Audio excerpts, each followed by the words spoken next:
Pentingnya konsep dasar kurikulum terhadap pendidikan.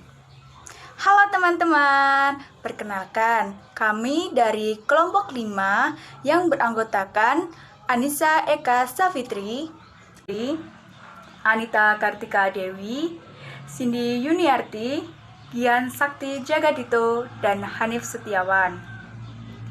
Nah, langsung saja kita masuk ke pembahasan ya teman-teman. Apa sih kurikulum itu? Pengertian kurikulum ada dua, secara bahasa dan secara umum. Yang berikutnya adalah jenis-jenis kurikulum.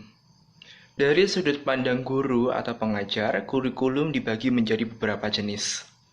Di antaranya adalah open curriculum atau kurikulum terbuka, yakni guru atau pengajar memiliki kebebasan dalam mengembangkan kurikulum sesuai dengan kemampuannya. Yang kedua adalah closed curriculum atau kurikulum tertutup, yakni kurikulum yang sudah ditetapkan secara pasti mengenai tujuan, materi, metode, serta evaluasi sehingga guru hanya tinggal melaksanakannya saja. Yang ketiga adalah guide curriculum atau kurikulum terbimbing.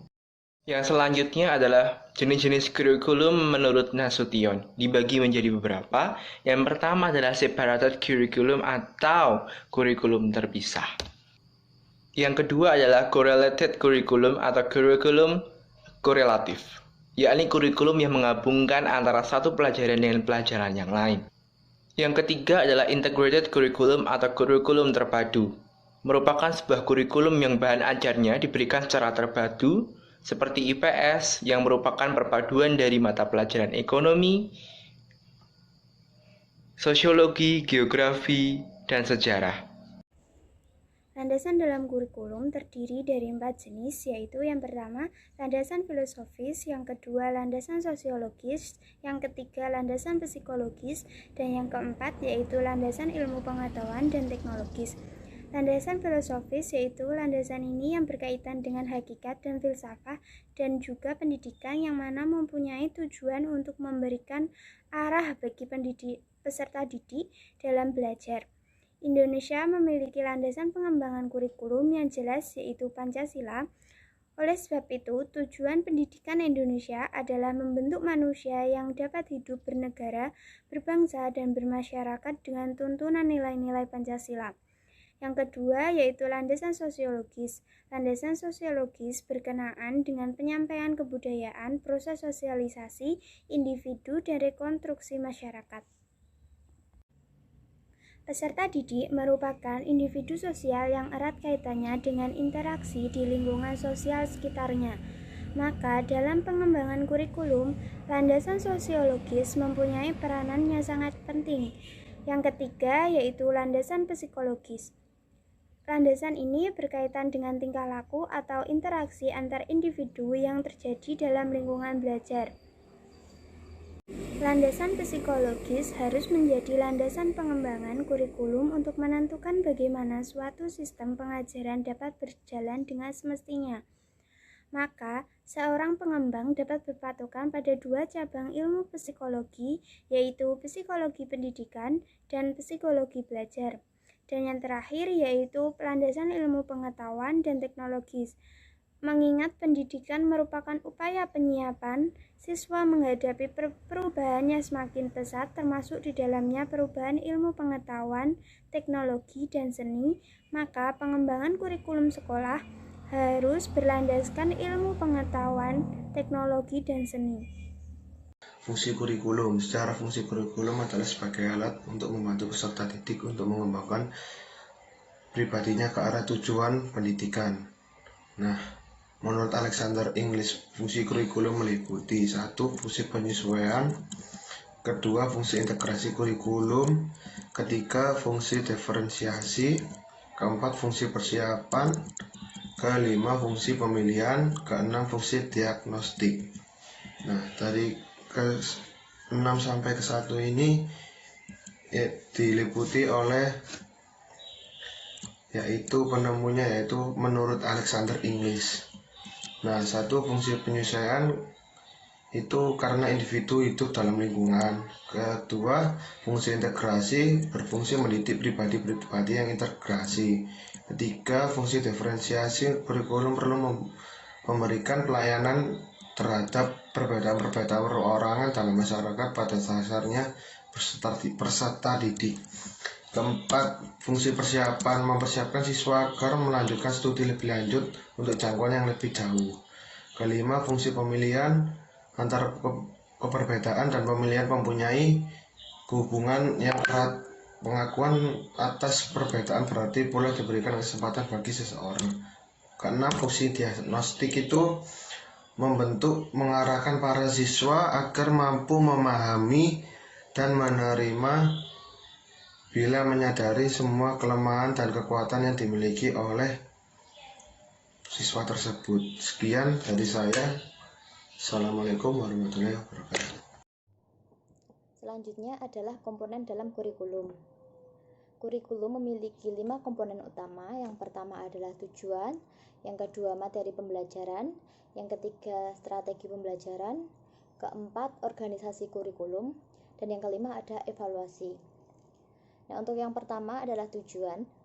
Perumusan tujuan kurikulum sangat terkait erat dengan filsafat yang melandasinya.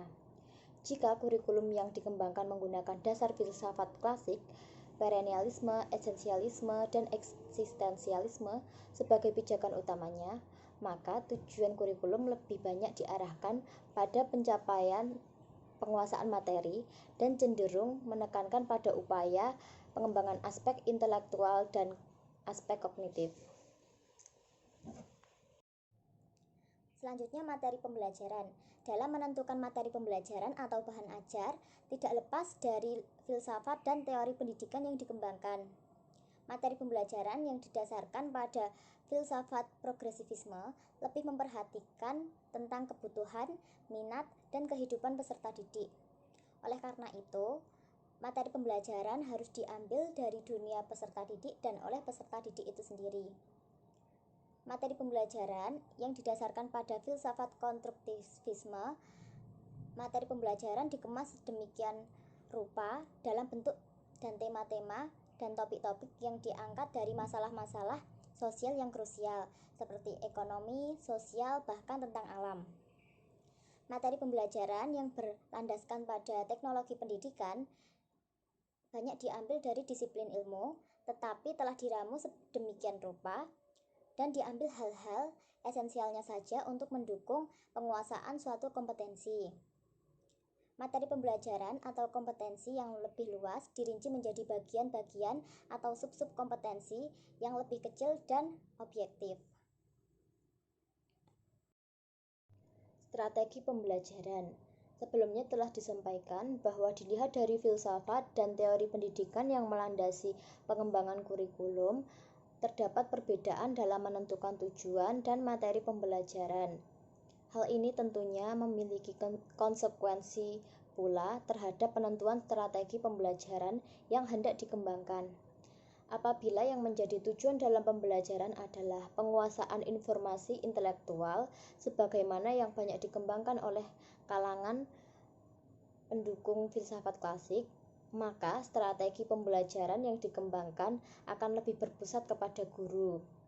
Strategi pembelajaran ini akan menentukan tercapai atau tidaknya suatu tujuan pembelajaran. Organisasi kurikulum. Beragamnya pandangan yang mendasari pengembangan kurikulum memunculkan terjadinya keragaman dalam mengorganisasikan kurikulum. Setidaknya ada 6 ragam pengorganisasian kurikulum.